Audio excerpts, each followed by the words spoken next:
இங்க நம்ம ஹீரோக்கு காவியாவை பார்த்ததுமே ரொம்ப பிடிச்சு போயிருது. நம்ம காவியாவும் நம்ம ஹீரோ கூட சகஜமா பழக ஆரம்பிச்சிடுறா. நம்ம காவியாவும் நான் உங்க அம்மா அப்பாவை பார்க்கணும், போட்டோ ஏதாச்சும் இருந்தா காட்டுன்னு சொன்னா இவன் எதையாச்சும் சொல்லி சமாளிச்சு அந்த இடத்தை விட்டு கிளம்பிடுறான்.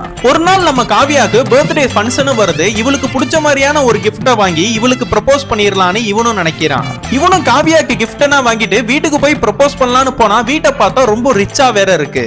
இவன் வாங்கிட்டு வந்த கிஃப்டும் ரொம்ப காஸ்ட்லியா இல்ல. இது மட்டும் இல்லாம இவங்க அப்பா அம்மாவும் ரொம்ப நடுத்தரமான ஃபேமிலி தான், அந்த அளவுக்கு ரிச் கிடையாது. எப்படி இருந்தாலும் இந்த பொண்ணு ஓகே சொல்ல மாட்டா. எங்க அப்பா அம்மாவை பார்த்தா அவங்க வீட்ல ஒத்துக்கவே மாட்டாங்க. நம்ம இப்படியே கிஃப்ட ஓரமா வச்சுட்டு கிளம்பிடலான்னு பாக்குறான். அப்பதான் நம்ம ஹீரோவை காவியாவும் அவங்க அப்பா கிட்ட இன்ட்ரோடியூஸ்னா பண்றா.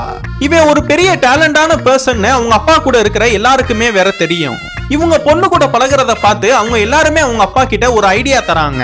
நீங்க மட்டும் இந்த பையனை உங்க பொண்ணுக்கு கல்யாணம் பண்ணி வச்சிட்டீங்கன்னா உங்க பிசினஸும் டெவலப் ஆகும், அவனும் ஒரு டேலண்டான பர்சன் சொல்றாங்க. இப்படி இருக்கும் போது நம்ம ஹீரோவும் நம்ம காவியா கிட்ட கிஃப்ட தரான். அந்த கிஃப்ட திறந்து பார்த்தா 2 வெள்ளி கொலுசு இருக்கு. அந்த கொலுசை வாங்கிட்டு அந்த கொலுசை கையில போட்டுட்டு இவன் கிட்ட ப்ரப்போஸும் பண்ணிடுறா. என்னதான் இவ ப்ரப்போஸ் பண்ணாலும் அந்த இடத்துல இவன் அக்செப்ட் பண்ணிட்டு அந்த இடத்தை விட்டு கிளம்பிடுறான். அடுத்த நாள் கால் பண்ணா கூட காலை எடுக்க மாட்டான், கட் பண்ணிடுறான். இதனாலே நம்ம காவியாவும் நம்ம ஹீரோ கூட சண்டை போட ஆரம்பிச்சிடுறா. நானா வந்து ப்ரப்போஸ் பண்ணனால நீ ரொம்ப ஓவரா சீன் போடுறியான்னு கேக்குறா.